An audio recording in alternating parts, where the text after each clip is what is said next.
Paz e bem, nessa primeira palestra do nosso Simpósio Internacional de Mariologia, nós teremos a alegria de escutar Frei Clodovis Boff, servita brasileiro de fama internacional, que nos falará de Maria na cultura humana. Na segunda parte da sua palestra, ele nos ajudará a compreender a importância de Maria para a arte. Aproveitem. Saúdo Dom Taveira, que ainda não cumprimentei pessoalmente, mas vai agora meu cumprimento com seus vice auxiliares, sacerdotes, religiosos, seminaristas, meus coordenadores que estão promovendo esse encontro. Muito oportuno, como enfatizou Dom Taveira, porque temos vísceras marianas muito sensíveis no Brasil, povo muito devoto, piedoso. Temos a imagem de Nossa Senhora que acabou de chegar. Eu particularmente fiquei até comovido, porque realmente ela concentra, né, uma piedade tão sentida pelo povo, a ponto de reunir mais de 2 milhões de pessoas. Não é brincadeira. Então, um povo realmente muito mariano, porém precisa ser também mariológico, né? Em cima de vísceras marianas, um coração mariano, também uma cabeça que reflita, né? Para que a nossa fé seja uma fé lúcida, esclarecida, né? E também mais evangelizadora, e também mais fecunda em frutos, né? Éticos, sociais, etc. Então é muito oportuno esse simpósio mariológico para poder favorecer também a piedade popular, aprofundá-la, purificá-la, fortalecê-la, né? Então o meu tema é a grandeza teológico-cultural de Maria. Então, queridos ouvintes, queridas ouvintes, a grandeza de Maria, evidentemente, só Deus conhece. E aquilo que Ele deu para revelar a nós, né? E nós sabemos pela revelação que ela é mãe de Deus, mãe do Messias, mãe do Senhor. Aí está a grandeza dela. É a primeira, depois do único, disse um poeta, Peggy, cristão convertido. Mas também a grandeza dela está no coração do povo. E isso só Deus pode medir. Que força que o povo arranca, né, dessa imagem, dessa figura, dessa pessoa viva. Que coragem que ela infunde, né? Diante dos dramas da vida, famílias destroçadas, filhos desencaminhados na droga, etc. E lá a mãe que faz a sua novena, puxa o seu texto, etc. Né? A grandeza está ali. Nós captamos apenas o que aparece por fora, né? E eu agora quero, assim, identificar os efeitos dessa grandeza sobrenatural e espiritual de Maria, que a gente capta visualmente, né? Eu não precisava nem ser muito teólogo para fazer essa explanação, mas talvez um sociólogo ou até um jornalista, né? Então eu quero refletir um pouco sobre as projeções, né, as verberações, os efeitos visíveis, culturais, né, dessa grandeza de Maria, né, na nossa sociedade e na nossa história. Então, eu quero desenvolver sobretudo 2 pontos, né, bem simples. Então, a grandeza de Maria no cotidiano da nossa cultura, isso é, no mundo da vida. E depois, a grandeza de Maria na alta cultura, né? Sobretudo no mundo da arte. Meus queridos ouvintes, eu não vou aqui dizer muita novidade, apenas recolher o que a gente vivencia, o que a gente testemunha e do qual a gente às vezes não se dá muito conta, né? E apenas vou fazer algumas indicações, alguns toques, porque é impossível aqui aprofundar o tema. Eu tenho apenas 1 hora, né, de exposição. Então, primeiro, a grandeza de Maria no cotidiano, na cultura do dia a dia, né? O chamado mundo da vida, né? Mas antes ainda de entrar nesses dois tópicos, eu quero dar uns testemunhos de grandes escritores, né, sobre a grandeza de Maria. Tem um polemista católico do século XIX, pouco conhecido, que escreveu 2 grandes volumes. Eu tive acesso agora em Roma, com um dos meus estudos, né, pesquisas mariológicas, quando era professor em Roma, agora deixei, fiquei 20 anos professor, anos alternados, né? Auguste Nicolas se chama, Auguste Nicolas, né? Escreveu um livro, A Virgem Maria no Plano Divino na História. Então lá ele diz o seguinte: o culto à Virgem Maria é, depois da cruz de Cristo, o meio mais poderoso de regeneração do mundo usado pelo cristianismo. E isso bate com o que disse um grande sociólogo americano, Greeley.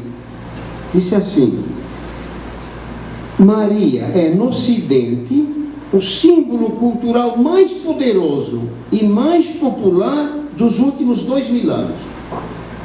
E é verdade.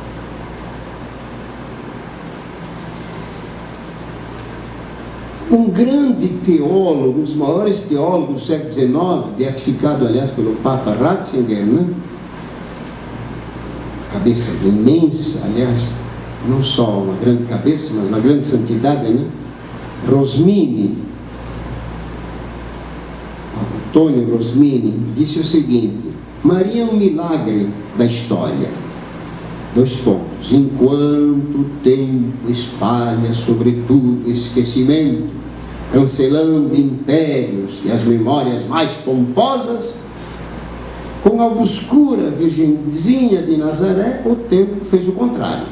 Foi engrandecendo cada vez mais sua figura aos olhos do mundo.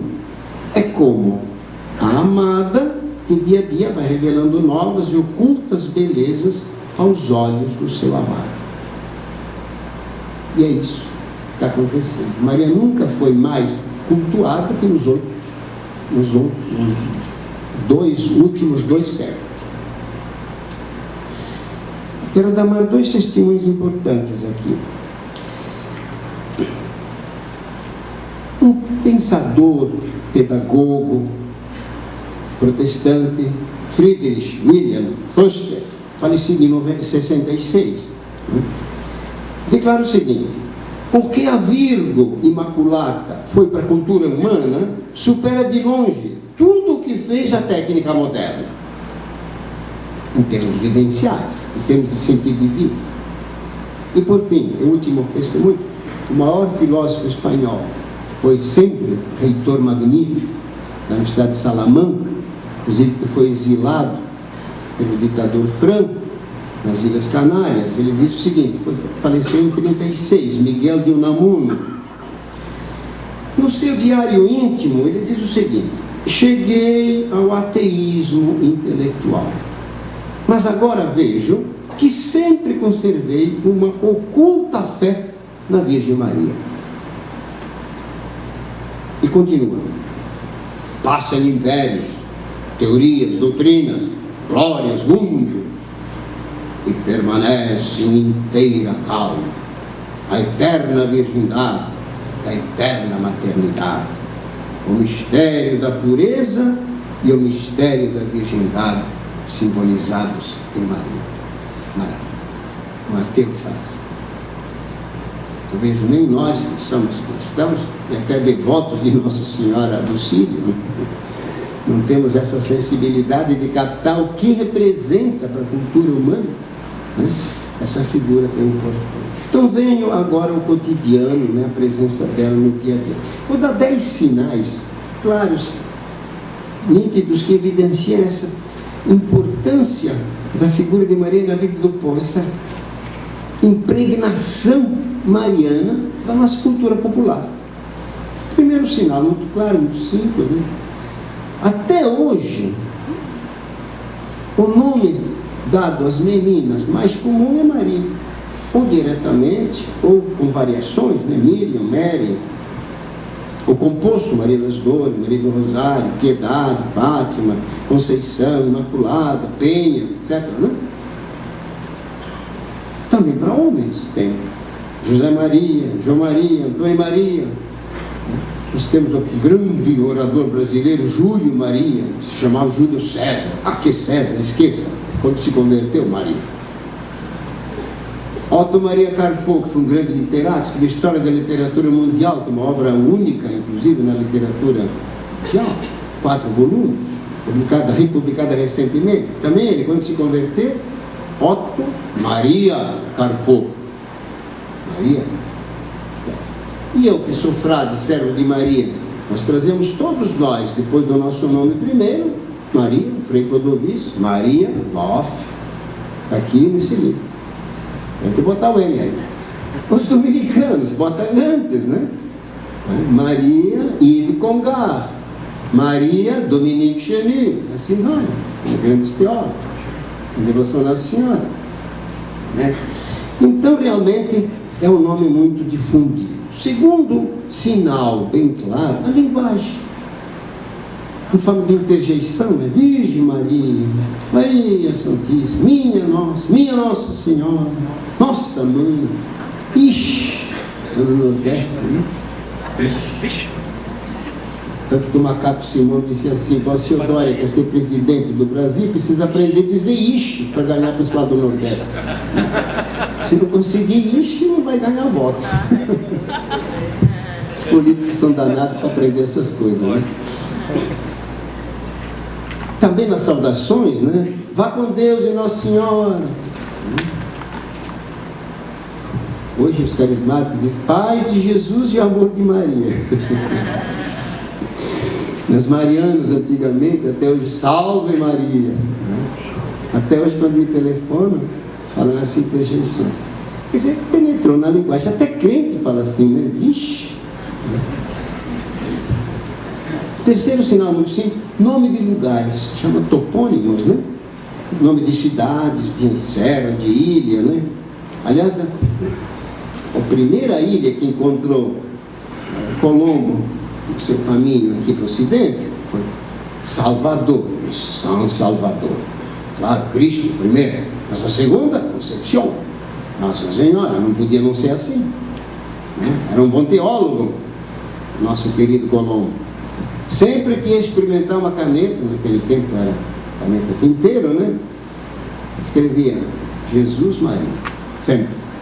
Então, Jesus Maria, Cito Nobis envia. Jesus Maria nos acompanha na nossa navegação. De fato, foi bem sucedido. Nós temos 3 capitais latino-americanas que trazem o nome de Maria. Buenos Aires, Nuestra Senhora de los Buenos Aires, que era patrono dos navegantes, os marujos, de Buenos Aires, para vir lá adorar para cá, a gente esquece. La Paz, Nuestra Senhora de La Paz. Assunção, Nuestra Senhora de la Assunção, Paraguai. Porque a gente acaba perdendo primeiro o nome mariano, ficando só com o final, não é?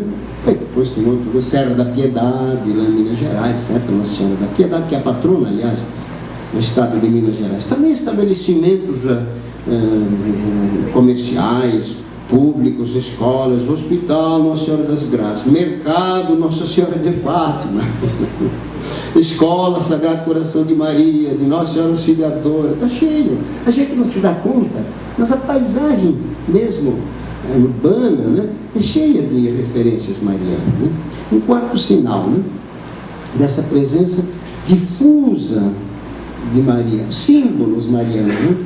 Quadros de Maria nas casas, né?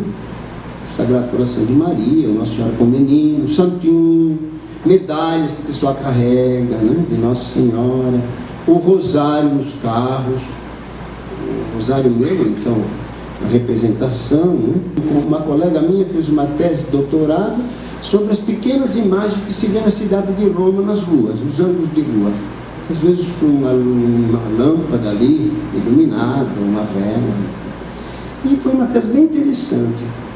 Um quinto sinal, bem, as devoções. Ave Maria, quanta reza de Ave Maria. O rosário, meu Deus, o rosário é um instrumento de piedade mais popular que tem a catolicidade, né? E faz uns 600, 700 anos, né? está sendo rezado, e ultimamente mais ainda, e foi muito encarecido, inclusive, pelo magistério, né? João Paulo II dizia: a minha oração preferida. Acabei de ler agora o diário da alma de João 23, né? Rosário inteiro, todo dia.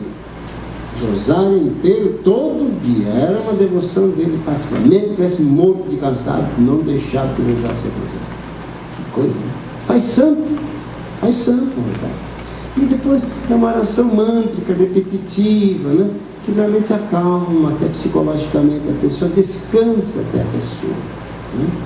Realmente prepara para um bom sono. Deixe de tomar sonífero, reza o texto. Mas tantas outras orações, né? Salve Rainha, que o povo gosta muito, etc, né? Depois lembrai-vos, ó Puríssima Virgem, a vossa proteção, recorremos, Mãe de Deus, que acabamos de rezar, que aliás o Concílio Vaticano II até refere, né? A oração de pedido mais antiga que a Igreja conhece, é antes do Concílio de Éfeso, né? No fim do século III, engraçado, é encontrado em muitos lugares, lá fala da Mãe de Deus, nome de Esperão, né? A Santa Mãe de Deus, antes da declaração de Éfeso, né? O Theotokos. Já o povo atribuía esse grande título, que foi muito debatido pelos teólogos, né? Pelo senso de fé dele, a Santíssima Virgem. Aliás, no começo escandalizou um pouco os teólogos dos bispos, porque Mãe de Deus, isso é coisa de deusas pagãs, de Ísis, de Cibélia, de Astarte, não se aplica. Não, mas o pai, aquilo é mito, quem merece mesmo é Maria, porque ela é verdadeira Mãe de Deus, as outras são falsas. Essa é a teologia do povo, a teologia do nariz, do faro, sempre onde é que está a verdade. E depois das consagrações, a Nossa Senhora, as novenas, agora eu vejo aqui em preparação, né, do Sírio, em todos os lugares, comunidades se preparam, né, com novena, coisa maravilhosa. Né? Bem, o sexto sinal dessa presença, né, na vida do dia a dia, os oráculos, chamados então os títulos de padroeira, né? 1/3 das paróquias brasileiras, e diocese mais ainda, já chega a metade, são colocados sob patrocínio de Nossa Senhora, né? Nossa Senhora de Fátima, Nossa Senhora de Nazaré, Nossa Senhora da Conceição, tantos títulos, né? Nossa Senhora da Penha, né? No tempo do Brasil Colônia, era metade das igrejas brasileiras, né, que eram dedicadas a Nossa Senhora. Depois vieram os santos da Europa, depois da separação igreja e Estado, na República, aí vieram os santos das congregações, São João Bosco, São Afonso, etc. Mas a concentração mariana era maior antigamente, né?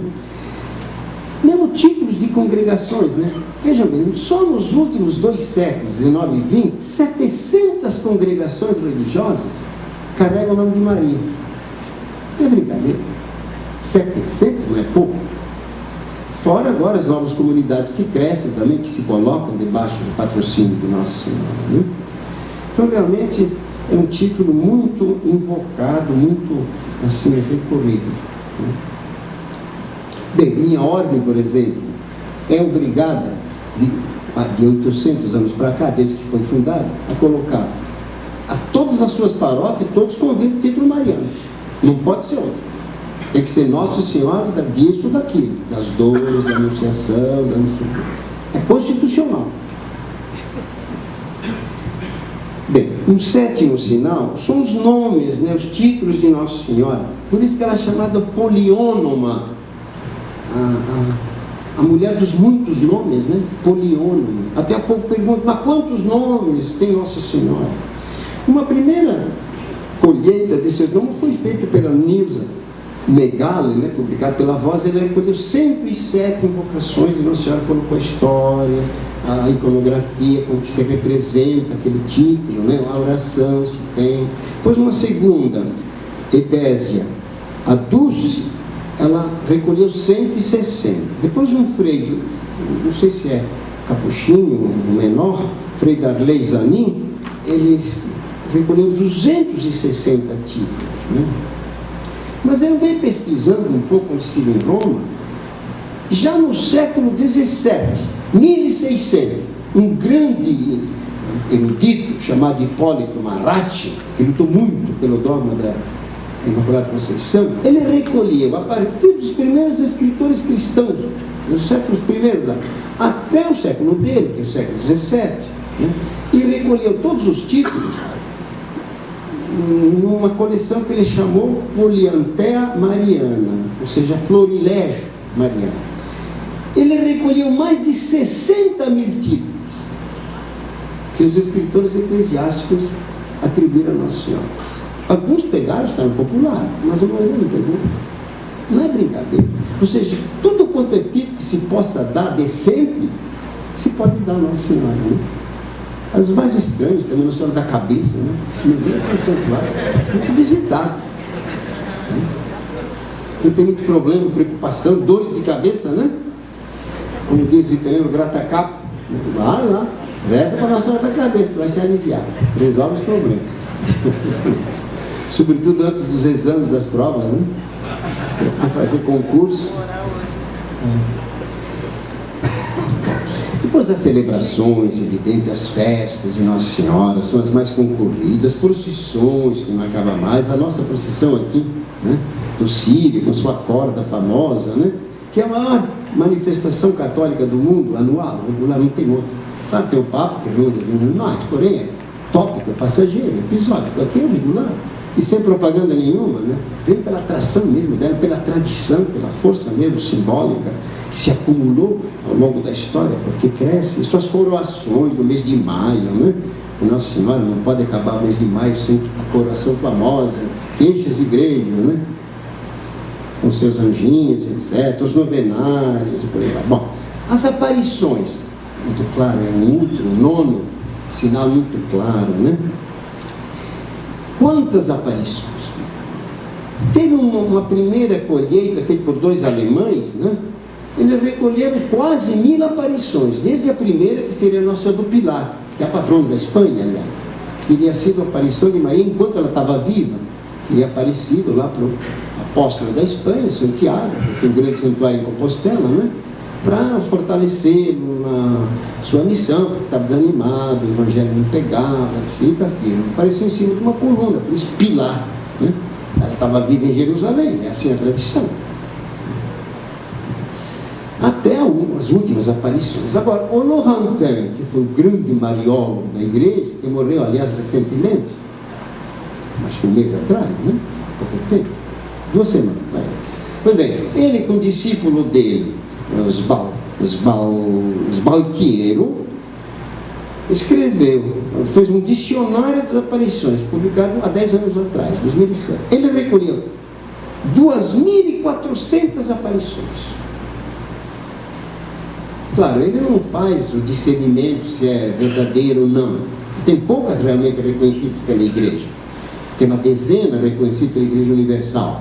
Pois várias reconhecidas pela igreja local, né?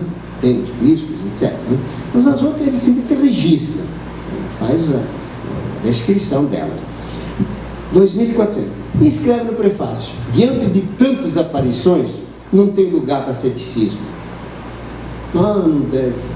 Possível, impossível. Tantas aparições impossíveis.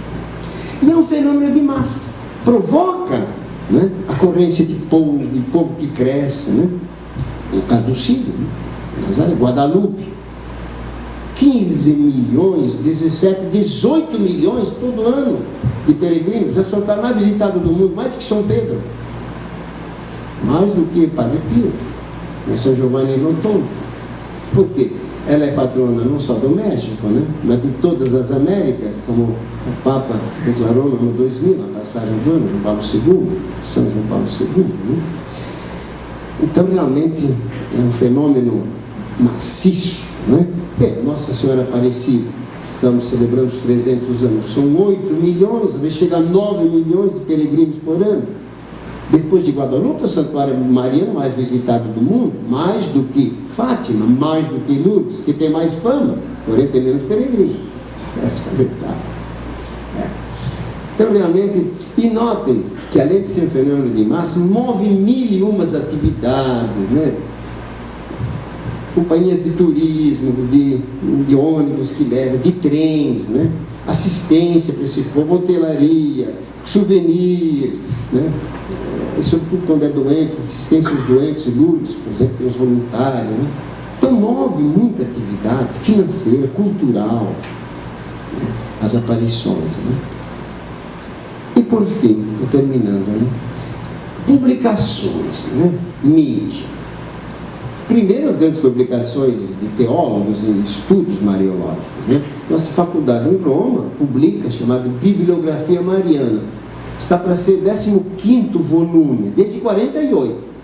Ele recolhe tudo que se publica no mundo, em artigos, revistas, trabalhos científicos sobre Nossa Senhora. Só o título. Já são mais 15 volumes, está chegando, né? Mais de 100 mil indicações bibliográficas. É imensa a produção mariológica, mariana também, no mundo, né? Agora, quanto à literatura popular, a devoção popular, os dois livros que têm mais saída sobre Maria são as Glórias de Maria Santíssima, né? Escrito em 1700, Santo Afonso de Ligório. É um verdadeiro best-seller. De quando ele foi publicado até 1960, contaram quase 800 edições. São livros realmente populares, muito lidos, e de doutrina solidíssima, e aprovados pela Igreja. Essa é a verdade, né? Além disso, revistas marianas. Nota que, contando, dá mais de 1 milhão de exemplares por mês, contando todas as revistas. Não é brincadeira. Mais de 1 milhão por mês. Só a revista do Santo Padre Colbo, né? Massimiliano Colbo, Cavaleiro de Imaculado, nos seus tempos de pique, só ela tinha 1 milhão de exemplares por mês. Nos tempos de pique. Ela caía, né? Claro. Todo movimento é assim, né? Programas de rádio, programas de televisão, Nossa Senhora, a hora da Ave Maria era clássica no mundo antigo, né? Se perdeu um pouco isso, né? Não tinha rádio que não tinha a hora da Ave Maria, né? Não, rádios leigas, né? Filmes, etc., né? Sites hoje, na internet, né? Realmente é um fenômeno da mídia. Está na mídia de maneira muito presente. Então não dá para negar, né, a impregnação que acontece cultural, né, no cotidiano, no dia a dia, dessa figura, né, de Nossa Senhora. Agora eu vou pegar a segunda parte, que é a sua presença, então, na alta cultura, né, no mundo artístico, sobretudo. Eu, quando falo de arte, aqui falo da arquitetura, da pintura, da escultura, da poesia, da música, né? Vou dar aqui apenas também alguns toques, algumas indicações, né? Primeiro, na arquitetura, né?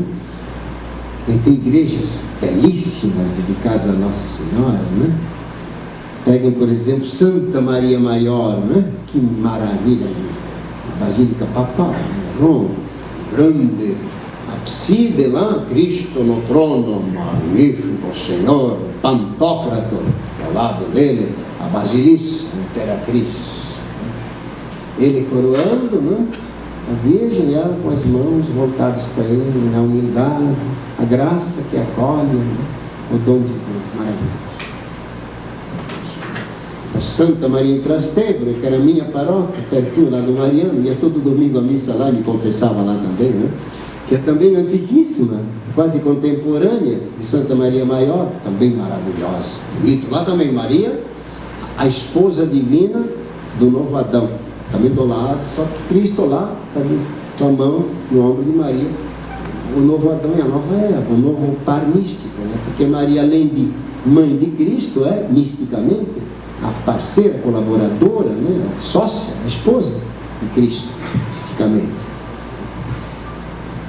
Depois, a igreja de Siena. Vocês conhecem a igreja de Siena, o domo de Siena? É uma obra de arte.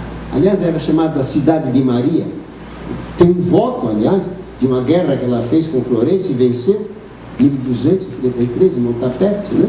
E todo ano é renovado esse voto. Uma capela ao lado de Nossa Senhora, que deve sua sobrevivência, né? Sua vitória a Nossa Senhora, e construiu aquela basílica extraordinária, né? Bem, depois de Santa Maria dei Fiore, em Florença, né?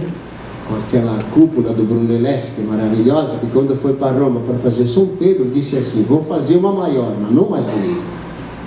Porque a cúpula de Santa Maria dei Fiore é mais bonita que a de São Pedro, embora seja menos portentosa.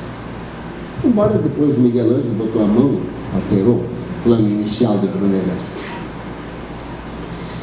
E as catedrais góticas de Nossa Senhora, na França, Notre-Dame de Paris, Notre-Dame de Chartres, Reims, Coutances. Estrasburgo, Amiens, Rouen, mais de 50 catedrais do século XII, XIII, dedicadas a nós, só na França. Só na França. De fato, um dos séculos mais marianos da história da igreja, o século XII, São Bernardo, né? O doutor Mariano, um dos altos picos da Revolução Mariana, né?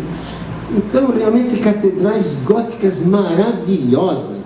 Mesmo que a gente não seja cristão, mas não pode se encantar com a arte, a obra de arte daquilo, né? De fato, é ponto de turismo de todo mundo. Também na Alemanha, né? A Liebe Frauenkirche de Munique, onde o nosso Papa Ratzinger foi cardeal, né? Maravilhosa. Também a de Freiburg, na Alemanha, em Bresgovia, né? Sem falar nas igrejas de rito bizantino que eu conheço menos. Só lembro, por exemplo, que lá no Kremlin, né, tem a Nossa Senhora da Glória, da Dormição, como ele chama, né? As torres de ouro, as cúpulas de ouro, que agora foram restituídas para a igreja ortodoxa, né?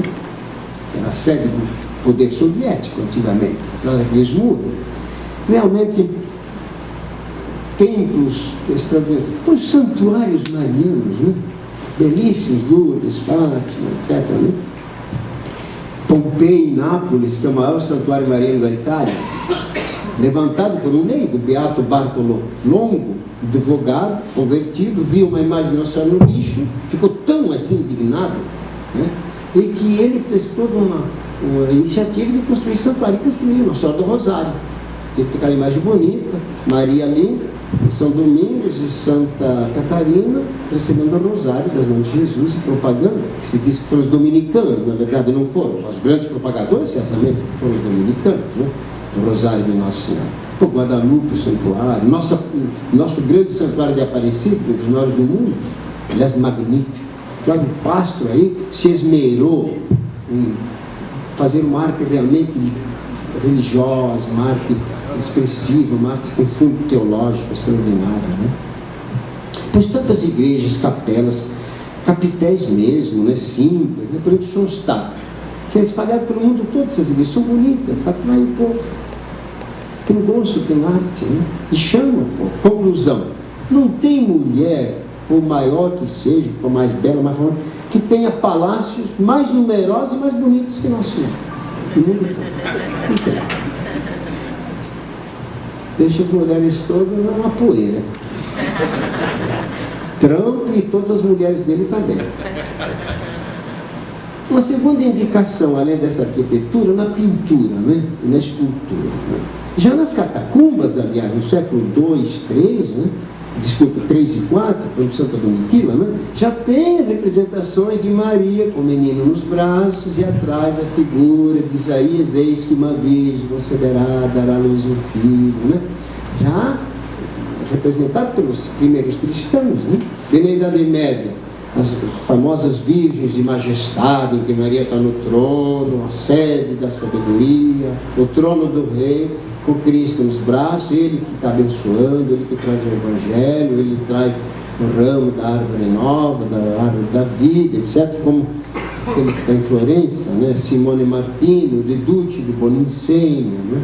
Sem falar, então, das Marias da Renascença, né? Dos grandes pintores, Rafaelos, as Madonas do Rafael, maravilhosas, né? Leonardo da Vinci, Botticelli, Filippo Lippi, etc, etc. E a Pietà de Miguel Ângelo. Basta citar a Pietà de Miguel Ângelo, uma obra-prima da escultura mundial, maravilhosa, reproduzida em tudo quanto é lado, né?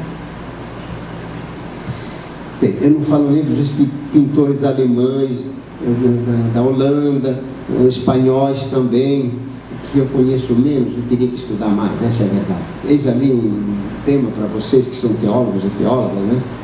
Explorar esse lado e ver que teologia que representa, né? De doutrina, de mensagem, essas pinturas. Esses grandes artistas, na verdade, antes de pintar, eles estudavam, refletiam teologicamente, se informavam, depois tentavam botar teologia na pintura, né?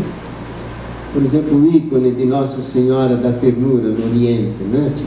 A Vladimirskaya, que Maria carrega Jesus, encosta o seu rosto no rosto dela, e ela olha para você, e ela indica para a mão esquerda Cristo, no caminho, é maravilhoso. que é muito difundido. Não tem casa na Rússia que não tem esse ícone, além do ícone da Trindade, que é o mais difundido, né? Que é realmente uma igreja, uma devoção, muito trinitária, né? Mas tem Nossa Senhora, que é a patrona de Moscou, e diante dela eram coroados os czares, né? Essa Nossa Senhora da Terrinha se chamava, né? O milênio, como eles dizem no russo, né? Então realmente muito difundida a imagem dela nessa forma artística, bonita. Bom, sem falar da imagística popular, né? Quantas imagens que o povo pinta de Nossa Senhora por tudo quanto é lado. Bom, passemos ao mundo da poesia, da música, né? Eu posso dizer que Maria é a mulher mais cantada, né? Em prosa e verso do mundo, certamente, né? Peguemos as obras-primas da literatura ocidental. A Divina Comédia acaba como com o hino a Nossa Senhora. Era de madre, filha de Porfírio, que até está no breviário. É um dos hinos alternativos do ofício de Santa Maria em sábado, nas matinas, né? As matinas. O Fausto do Goethe, na Alemanha, também termina com a imagem da Nossa Senhora das Dores, né? A Dolorosa, que depois salva o Fausto, que vem ter alma para o diabo, né? Que ia para o inferno, mas pela reza de devotas dele, de amigas dele, a Virgem que acaba resgatando ele, né, das falsas do inimigo, do demônio, né, acaba se salvando, né. Bem, nosso Alto da Compadecida, né? Então tem um cara que foi lá para o inferno, a senhora foi lá e tirou. Ele transformou o inferno numa repartição pública que existe, mas não funciona. Está escrito, né? Ela tem poder até sobre o inferno. É interessante, né? Como o povo atribui a ela assim, essa grandeza, essa força, né? Um pouco heterodoxa, né? Tem até aquela famosa na Idade Média a história de um devoto, Thibaut, que caiu no inferno, por era devoto de Nossa Senhora. Mas como é que pode um devoto de Nossa Senhora se perder? Bom, então o que ela faz? Ressuscita o homem, faz ele se confessar, se comungar, aí se salva. Então, para dizer o poder soteriológico, nossa, teria que refletir direito isso. Depois tem um apócrifo famoso, né, do século IX, em que a Virgem Maria diz assim: filho, eu quero visitar meus filhos que estão perdidos no inferno. Eu quero ver como é que eles estão. Jesus diz: mamãe, não pode, tem um abismo, eles estão lá, nós aqui, não pode. Não, mas eu faço questão, eu quero saber. Você chega lá, ai meu Deus, chegou a nossa mãe, uma luz, que consolação, chora, levanta as mãos, e a nossa também começa a chorar. Depois sobe no céu e diz: meu filho, como é que eu posso suportar vendo meus filhos sofrendo? Ou eu vou para lá ou eles vêm para cá.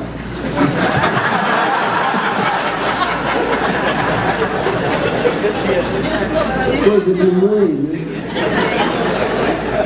De fato, Jesus acaba dizendo: mas Maria, eu tinha dito que se ele confessasse meu nome, se ele ajudasse os pobres, ia acabar lá, eu não posso desdizer, né? Ah, mas não quer saber, né? Ela não quer saber, ela pede que todos os anjos se ajoelhem, levantem as mãos, ela mesma, né? Olha meus braços que te carregaram, ela tem teu seio, mostra o seio que te alentaram. E Jesus se levanta da direita do Pai, com uma lágrima rola, né? Então diz assim também. Então, sábado e domingo eles vêm aqui para o céu, depois voltam para o inferno de segunda.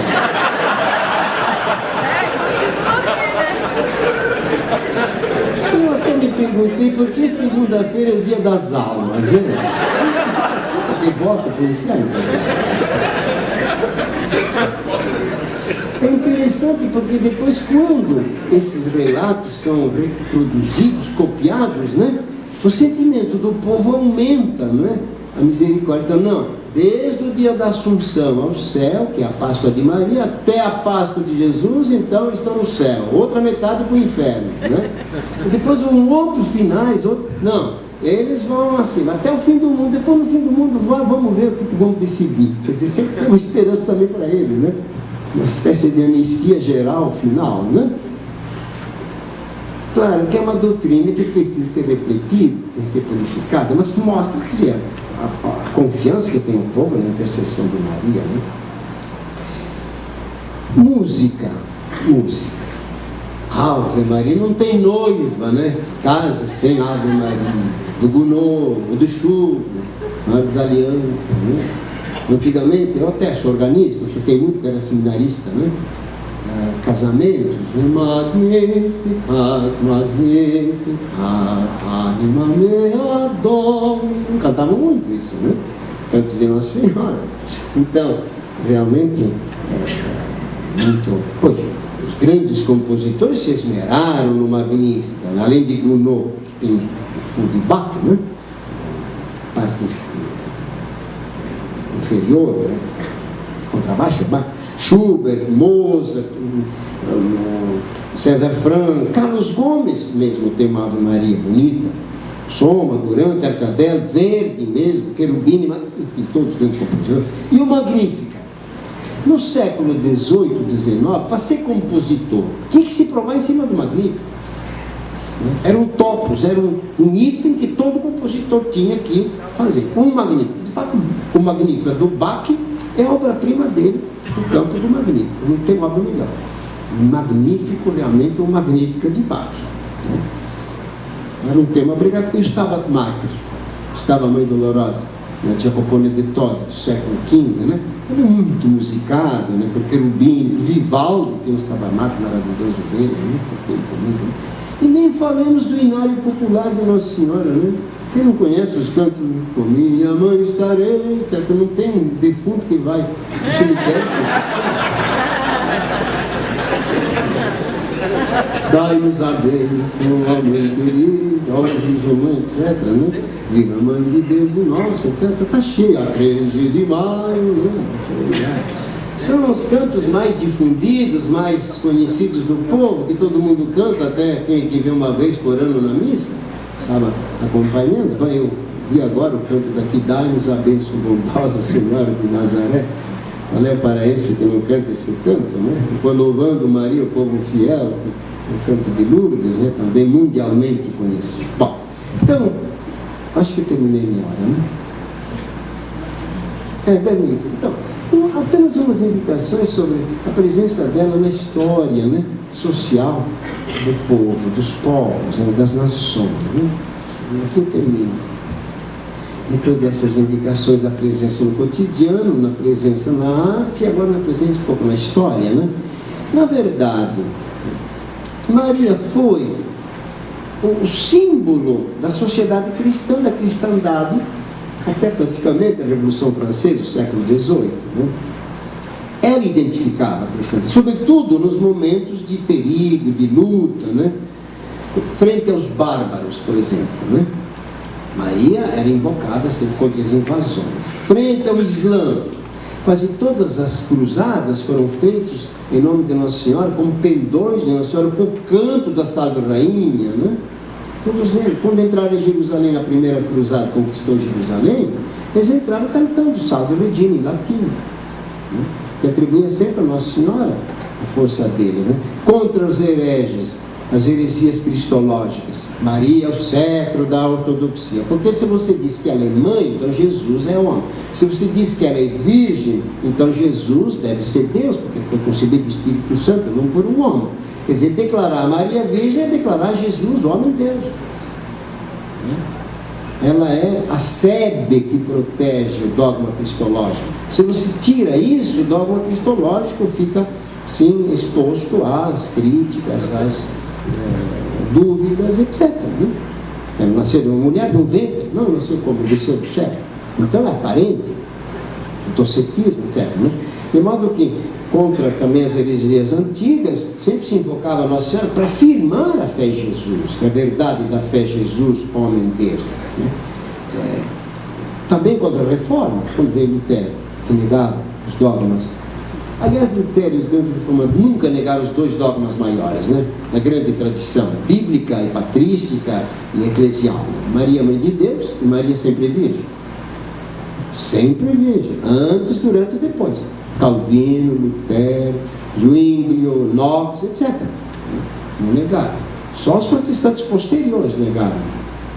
Até dizer Maria, Mãe de Deus, se nega. Possível.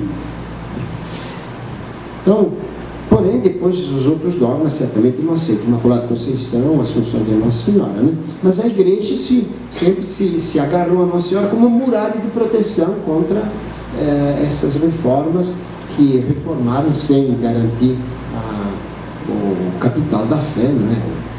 O depósito da fé. Por isso que a Itália não é protestante, por quê? Maria era uma muralha de proteção contra o protestantismo. O sul da Alemanha, que é muito mariano também, a Baviera, também é católica até o osso. Merkel, do sul da Alemanha. Ratzinger, do sul da Alemanha.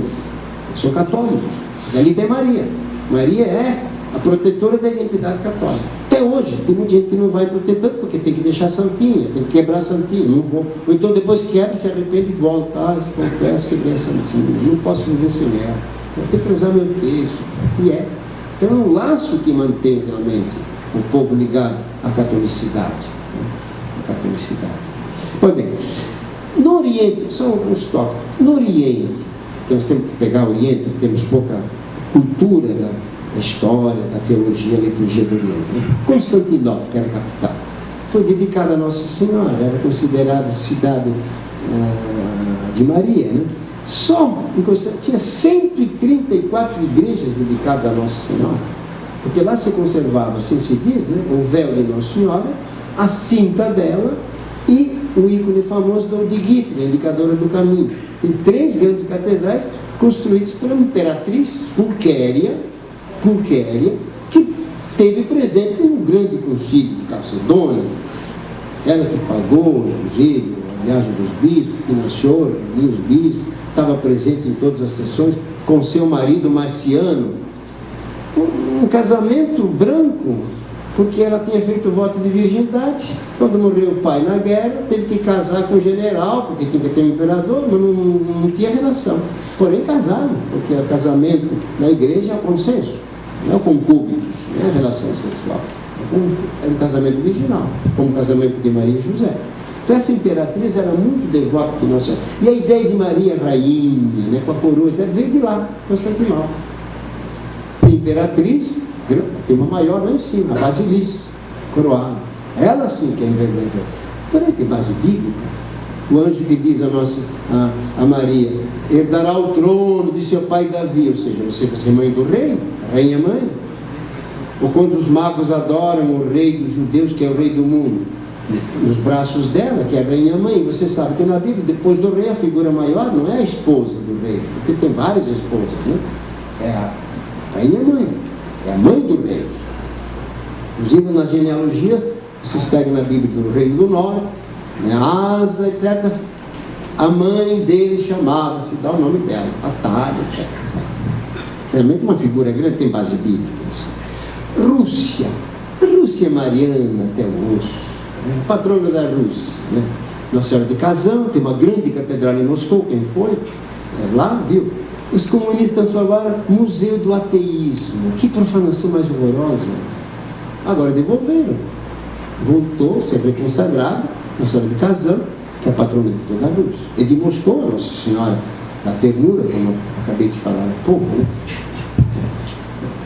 Só dou 2 indicações mais do Oriente. Armênia. Armênia é um país mariano até hoje. Foi a primeira cristandade oficial, antes de Constantinopla, antes de Constantino declarar o cristianismo uma religião lícita, e Teodósio uma religião oficial, em 381.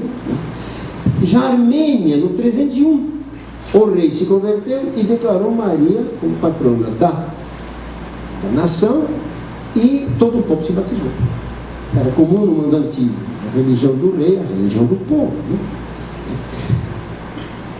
E outro país que talvez seja o mais mariano do mundo é a Etiópia. É verdade que é copta, monofisita, né? Mas é um povo mariano. Por que todo o norte da África é muçulmano, menos a Etiópia? Porque ele é de Nossa Maria, uma muralha de contenção. Não penetrou o islamismo na Etiópia, né? Porque eles têm o seguinte: eles têm a ideia da terceira aliança que Deus fez através de Maria, que todo devoto de Maria se salva, não se pode condenar. Eles têm essa convicção. Eles têm 2 orações eucarísticas que eles usam todas fontes marianas. Nós não temos uma, temos sempre a referência a Maria. Todas elas têm, né?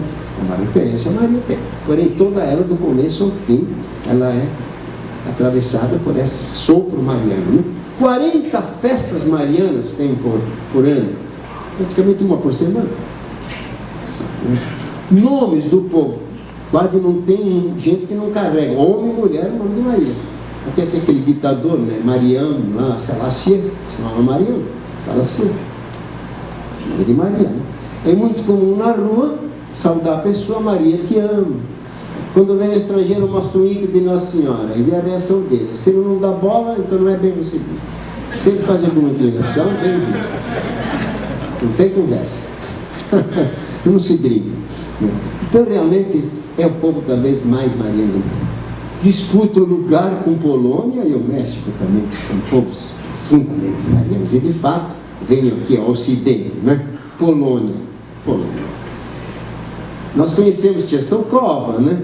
A Virgem Protetora de Polônia, Morena, mas tem mais de 1000 igrejas marianas na Polônia. Mais de 1000 igrejas marianas, né? E depois, quando a Polônia era invadida, foi invadida mais de 100 vezes pelos mongóis, pelos tártaros, pela Suécia, pela Prússia, por Napoleão, por Hitler, né, que invadiu a Polônia, depois os comunistas que vieram ali. Foi um povo realmente martirizado. Depois, riscaram ela do mapa no século XIX. Ela morreu em 1789 até 1919. Ela ficou mais de 100 anos como não país, não povo. Mas aguentou como? A referência a Częstochowa. Como o povo judeu aguentou, espalhado pelo mundo, com a Bíblia na mão. Era pátria de bolso. Então, o ícone da Częstochowa identificava o polaco. E a partir disso ele recompôs. Ressuscitou. De fato, se chama ressurreição da Polônia, quando ele recuperou a independência, né, em 1919. Né? Então, realmente, um povo realmente... Em 1966, que foi 1000 anos, né, do batismo do rei Mieszko, o primeiro rei da Polônia, né, fizeram então a chamada Peregrinácio Maria, levando o ícone de Częstochowa pelas casas. O governo comunista proibiu. O que fez o povo? Levou só a moldura, sem a imagem, com 2 rosas dentro. Aí pegou fogo. Aí que a coisa se espalhou. Piorou. Não conseguiram impedir, né, a presença de Nossa Senhora. Quando chegaram os nazistas e ocuparam a Alemanha, logo no começo da guerra, em 1939, ocuparam logo o santuário de Częstochowa, Jasnagora, Monte Claro, né? Impediram que o povo ia lá, mas não teve jeito. Tiveram que ceder porque o povo era capaz de morrer e não entregar Nossa Senhora para os nazistas. Né? Realmente é um povo. Depois nos deu esse Papa Mariano até osso, né? Totus tudo. Bem, México disputa com Polônia em marianidade, né? Foi provado estatisticamente que depois que Nossa Senhora apareceu em 1531 para o índio Juan Diego, deslanchou a evangelização, porque até então terravam, os índios resistiram. Mas depois, quando viram que aquela era a verdadeira mãe de Deus e apareceu exatamente no lugar onde os índios adoravam a mãe de todos os deuses, a Tonantzi, né? Aquele moro lá, Tepeyac, né? Não a verdadeira mãe de Deus. Pronto, a Indiarada se entregou toda ao batismo, toda a fé, né? E o México se tornou um país catolicíssimo, né? Mais mariano ainda do que católico, porque até os maçons, os ateus que gostam de Nossa Senhora. Tanto que o Papa, quando chegou lá, disse assim: aqui 95% é católico, mas 100% guadalupano. Aqueles grandes ditadores mexicanos, né, nunca tocaram na igreja, tiraram todos os bens eclesiásticos, secularizaram os padres, pediram que andasse de batismo, etc. Porém, não tocaram no santuário do Guadalupe. É intocável, porque ela é a deusa dos mexicanos, como ele disse. Uma devoção muito grande. A independência do México, quem foi que proclamou? 2 padres começaram o processo de independência. Como? Pegando a bandeira da Guadalupana, quem for da Guadalupana vem atrás de mim, lá vai o povo. Expulsaram os espanhóis. Expulsaram os espanhóis, força de devoção mariana. E a Revolução Agrária do começo do século XX, com Pancho Villa, né? Foi também em nome de Nossa Senhora, carregar a imagem de Nossa Senhora nos sombreiros deles, né? E quem não fosse não entrava na guerra, na reforma agrária. Né? Realmente, depois também muitas lutas de paz no México, sempre invocação de Nossa Senhora. E a nossa Aparecida aqui no Brasil. Nós não somos tão marianos como eles, né? Porque quem vai lá fica emocionado mesmo, né? Aliás, o Gran-Grim, que era um escritor ateu, né? Ele recuperou a fé e no México, vendo aquele povo se arrastando, com os joelhos ensanguentados pelas lajes, né? Até o ícone de Nossa Senhora lá. Ele ficou impressionado. Aqui deve ter Deus, não sei.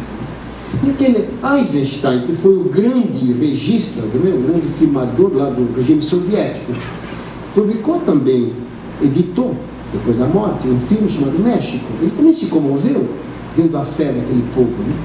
Que diante de Maria chora, fala alto, grita, canta, reza, dança, realmente visceral. Eu mesmo, quando fui no México, fiquei impressionado, que eu cheguei à meia-noite e a igreja estava fechada. Mas muitos índios à frente, rezando, ajoelhados, batendo na porta, e invocando Nossa Senhora. Fiquei comovido. Muito exposto assim, muito público, né? O testemunho mariano daquela população. Depois faz aquelas procissões que vem lá de Querétaro, de 250 quilômetros, levam 10 dias a pé, aquele mundo de gente, crianças, mulheres, para chegar até o santuário. Quando chegar lá, meu Deus, é uma explosão de choro, de emoção, de alegria. É um povo realmente que emocionaliza muito a sua fé, muito mais que o Brasil, né? No Brasil também temos agora 300 anos, né? Temos a nossa padroeira ali, grande. Tem que lembrar, nós temos que lembrar, né? Que certamente Maria não acompanhou toda a história do povo brasileiro como acompanhou a história do povo mexicano, do povo argentino, do povo colombiano, que eu estudei um pouco mais isso, está nesse livro, se vocês querem alguma informação maior. Por exemplo, todo o processo de independência da República foi feito pelos maçons, pelos laicistas, o elemento religioso aumentou. Porém, Maria se vingou. A revanche veio em 1931, quando o cardeal Leme conseguiu em 30 que ela fosse declarada patrona oficial do Brasil, de Pio XI, e não São Pedro de Alcântara, né?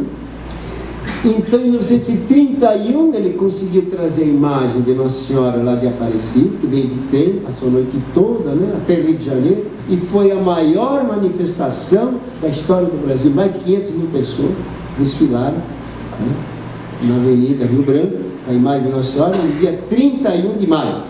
E o ditador Vargas teve que acompanhar a procissão, né? E quando entregaram o Brasil à proteção de Nossa Senhora, o ditador ofereceu a imagem dele para ele beijar. Ficou atrapalhado, não sabia o que devia fazer, se devia tocar, se devia ser Senhora da Cruz, se devia beijar. Até que o secretário disse: beije, seu senhor. Vai beijar. Foi a vingança de Nossa Senhora, né?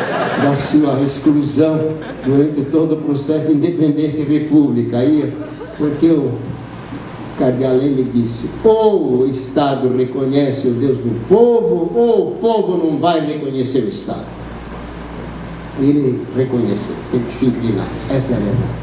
E desde então, do meu Papa aqui, o Congresso Nacional se reúne, em 1980, declara Maria oficialmente patrona civil do Brasil, e é um símbolo religioso. Não é Tiradentes, não é Cabral, não é do Pedro I, não é Maria, e tem sua festa, 12 de outubro, que é festa civil.